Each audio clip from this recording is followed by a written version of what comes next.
Hello, good morning everyone. Class से कल किसी कारणवश हम वीडियो नहीं बना पाए थे, लेकिन आज हम आपके समक्ष आ गए हैं। तो क्लास 9th और 10th के बच्चे आप साहित्य सागर में तीसरा पाठ जिसको यशपाल जी ने लिखा है, पाठ का नाम है आपके महायज्ञ का पुरस्कार। बेटा हम चाहें तो कहानी आपको ऐसे ही सुना सकते हैं, महायज्ञ का पुरस्कार, क्योंकि हमें आती है, लेकिन हम चाहते हैं आपको पैराग्राफ वाइज चैप्टर पढ़ाया जाए ताकि आप जो है कहानी को सुने, पढ़ें, समझें, उस पर आधारित गद्यांश के पर जो प्रश्न आवे उन्हें आप कर सकें। जो हम लिखवाएंगे वो ठीक है, जो नहीं लिखवाएंगे हो सकता है कि कहीं चैप्टर से अलग गद्यांश दे दें, तब उसमें से कहे कि निम्नलिखित प्रश्नों के उत्तर दो, तो आप तो कहोगे कि मैम जी ने ये गद्यांश लिखाया ही नहीं, तो इसके प्रश्न उत्तर हमें आते ही नहीं। तो क्लास ऐसा नहीं है, हम पूरा चैप्टर आपको रीड कराएंगे और आप जो लेखक हैं सभी चैप्टर्स के, तो कम से कम 2-3 गद्यांश के राइटर्स लेखक के जीवनी और 3 आप पद्यांश के जीवन कवि की संक्षिप्त जीवन परिचय, और एकांकी में 1-2। एकांकी में वैसे जीवन परिचय नहीं पूछते हैं लेखक का, उसमें पात्रों के ही बारे में चित्रण करते हैं, ठीक है, लेकिन याद कर लेने से क्या हर्ज है ना। तो अब बहुत आपका टाइम बर्बाद ना करते हुए हम आपको पहले यशपाल जी का संक्षिप्त जीवन परिचय पढ़ाएंगे, ठीक है। अगर टाइम पड़ेगा तो बच्चे का हमारे पास तो हम एक पैराग्राफ पढ़ा देंगे, फिर हमें फर्स्ट ईयर और सेकेंड ईयर वालों को भी पढ़ाना है। तो क्लास हम देखते हैं कि आप लोग, मुझे लग रहा है कि मेरे द्वारा पढ़ाया हुआ हिंदी जो है सब्जेक्ट वो आपको रास नहीं आ रहा है, इसलिए आप लोग कमेंट और शेयर नहीं कर रहे हो। मुझसे कोई त्रुटि हो रही है? अगर हो रही हो तो आप कमेंट बॉक्स में लिख करके मुझे बताओ, मैं अपना पूरा प्रयास करूँगी आपको समझाने का। तो स्वतंत्रता संग्राम में क्रांति सेनानी रहे यशपाल हिंदी साहित्य के भी यशस्वी कथाकार और निबंधकार हैं। कौन? यशपाल जी। इनका जन्म 3 दिसंबर 1903 ईस्वी में फिरोजपुर छावनी में हुआ था। फिरोजपुर छावनी जहाँ होती है वहाँ हुआ था। 3 दिसंबर 1903 में, 3 दिसंबर 1903 में, याद रखना यशपाल जी का जन्म। विद्यार्थी जीवन से ही इनका परिचय क्रांतिकारी दल से हो गया था।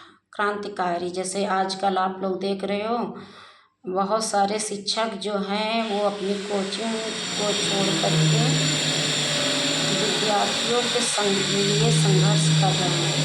क्यों संघर्ष कर रहे हैं?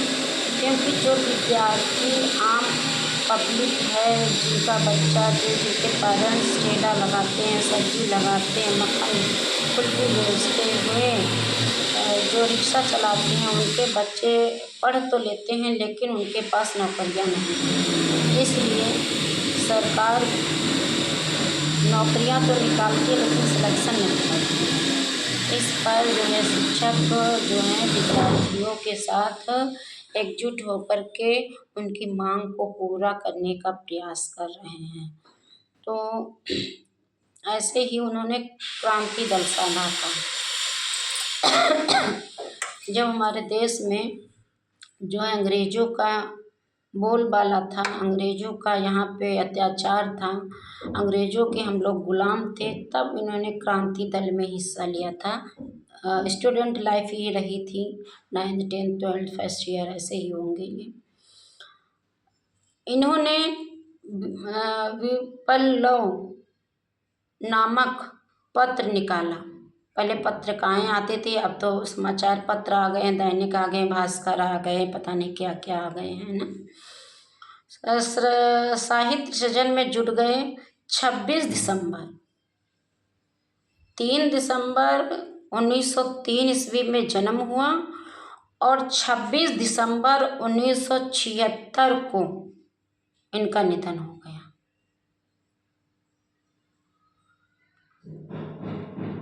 ठीक, तो उन दिनों की लिखी कहानियों का प्रथम संग्रह पिंजरे की उड़ान क्या थी? कहानियों का प्रथम संग्रह क्या थी? पिंजरे की उड़ान नाम से प्रकाशित हुआ। इनके अन्य प्रमुख कहानी संग्रह हैं ज्ञान दान, अभिशप्त, तर्क का तूफान, वो दुनिया, फूलों का कुर्ता, उत्तराधिकारी आदि। फिर कहानियों के अलावा इन्होंने उपन्यास, निबंध, संस्मरण, नाटक आदि भी लिखे। झूठा सच, दादा कामरेड, देशद्रोही मनुष्य के रूप में अप्सरा का साप इनके उल्लेखनीय उपन्यास हैं। ये उपन्यासों के नाम है। कहानी अलग होती है बेटा, उपन्यास अलग होते हैं, नाटक अलग होते हैं, सबकी परिभाषा अलग होती है। रीवा सरकार ने इन्हें देव पुरस्कार से सम्मानित किया था। सोवियत लैंड नेहरू पुरस्कार भी इन्हें मिला। मंगला प्रसाद पारितोषिक भारत सरकार ने पद्म भूषण से इन्हें सम्मानित किया। यशपाल की भाषा अत्यंत प्रभावपूर्ण, सहज तथा व्यवहार है। ठीक, कह लीजिए, है नहीं अब। तो हमारे कहने का मतलब ये है कि आप मेहनत करें, आप सभी बच्चे जोर जोर से मेहनत करें। अगर हमारा पढ़ाया हुआ समझ में नहीं आ रहा है तो कमेंट बॉक्स में बताएं, हमें कमेंट करें हमें, ठीक ना। लेकिन कमेंट और शेयर और लाइक जरूर करें प्लीज़। महायज्ञ का पुरस्कार, एक धनी सेठ थे। अब हम पाठ आपको पढ़ा रहे हैं उनके द्वारा लिखा हुआ, जो आपके 9th और 10th के बुक में है। महायज्ञ का पुरस्कार। और एक धनी सेठ थे। कौन थे? एक धनी सेठ थे, अत्यंत विनम्र और उदार, धर्मपरायण, इतने कि कोई साधु संत उनके द्वार से निराश ना लौटता। जैसे राजा हरिश्चंद्र। राजा हरिश्चंद्र की कहानी कितने बच्चे जानते हैं? अच्छा, और जो नहीं जानता है, एक राजा थे हस्तिनापुर में। उन्होंने स्वप्न में जो है ऋषि विश्वामित्र को अपना राजपाट, धन दौलत, रुपया पैसा सब कुछ दान में देते थे। वैसे जो वो दान करते थे, हमेशा दान करते रहते थे, दानी पुरुष थे। जब उनके पास कुछ नहीं रह गया था तब एक ऋषि विश्वामित्र आए स्वप्न में। उन्होंने स्वप्न में ही मांगा और उन्होंने स्वप्न में ही सब कुछ दे दिया। सुबह होते जब आँख खुली तो हकीकत था, वो स्वप्न नहीं था। राजा के दरबार में ऋषि आए और सारा धन, पैसा, रुपया, सिपाही, राजसी, ठाट बाट उन्हें दान करना पड़ा। अब खुद बिना राजसी वस्त्र के पत्नी और अपने बच्चे के साथ राज्य से बाहर निकल गए। फिर भी कुछ कर बाकी रह गया था तो पुत्र को बेच दिया, पत्नी को बेच दिया और खुद बिक गए थे। ऐसे ऐसे हमारे देश में महापुरुष जन्म ले चुके हैं। तो कहने का मतलब ये है कि ये इतने धर्मपरायण थे कि इनके दरवाजे से कोई भी साधु भूखा नहीं लौटता था। भरपेट भोजन पाता, भंडार का द्वार सबके लिए खुला था, जो हाथ पसारे वही पाए। सेठ ने बहुत से यज्ञ किए थे और दान में न जाने कितना धन दीन दुखियों में बांट दिया था। किसने? बेटा कहते हैं लोग ना कि धर्म करे धन ना घटे। ठीक, धर्म करने से धन घटता नहीं, लेकिन कभी कभी परमात्मा परीक्षा लेता है। देखिए अब इनसे क्या होगा, अब ये क्या करेंगे, अब ये क्या करेंगे। जो ज़्यादा भगवान की भक्ति करता है, भगवान उसकी परीक्षा लेते हैं। पर सब दिन होते न एक समान। कहते ना कि एक जैसा दिन नहीं होता, कभी सुबह दोपहर फिर शाम, ऐसे जीवन के भी हैं, कभी दुख कभी सुख। तो अब जब इन्होंने सारा पैसा रुपया और घर का राशन सारा दान दुखियों में बांट दिया उनके पास, और जो बचा यज्ञ किए, जो कुछ यज्ञ का प्रसाद जब बचता था उसको रखे हुए थे। अकस्मात दिन फिरे और सेठ को गरीबी का मुंह देखना पड़ा। सेठ जी अब गरीब हो गए। सगे साथियों ने भी मुंह फेर लिया और नौबत यहाँ तक आ गई कि सेठ व सेठानी भूखों मरने लगे। कहते हैं ना, सुख में सब लोग आ जाते हैं और दुख में अपना साया भी साथ छोड़ देता है। उन दिनों एक प्रथा प्रचलित थी, यज्ञों के फल का क्रय विक्रय हुआ करता था। यज्ञ जो थे उनका क्रय विक्रय हुआ करता था, मतलब बेचना और खरीदना। छोटा बड़ा जैसा यज्ञ होता उनके अनुसार मूल्य मिल जाता। जब बहुत तंगी हुई तो एक दिन सेठानी ने कहा, ना हो तो एक यज्ञ ही बेच डालो।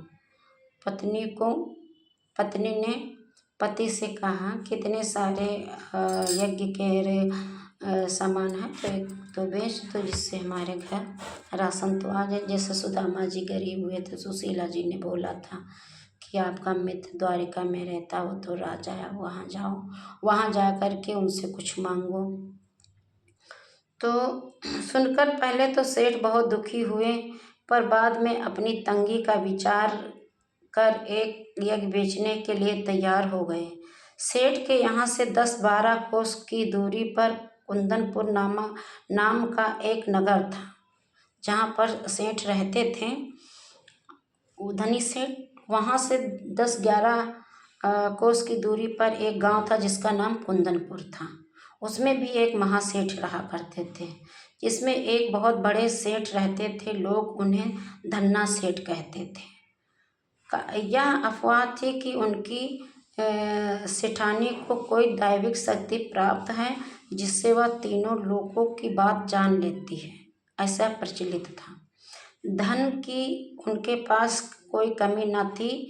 विपदाग्रस्त सेठ ने उन्हीं के हाथ एक यज्ञ बेचने का विचार किया। विपदा ग्रस्त मतलब होता है विपत्ति में फंसे हुए लोगों की मदद करते थे। तो थैंक यू क्लास। तो महायज्ञ का पुरस्कार चैप्टर यशपाल जी ने लिखा है, याद कर लेना। आज के लिए पाठ का इतना ही पैराग्राफ, बाकी शेष का जब टाइम मिलेगा पढ़ाएंगे।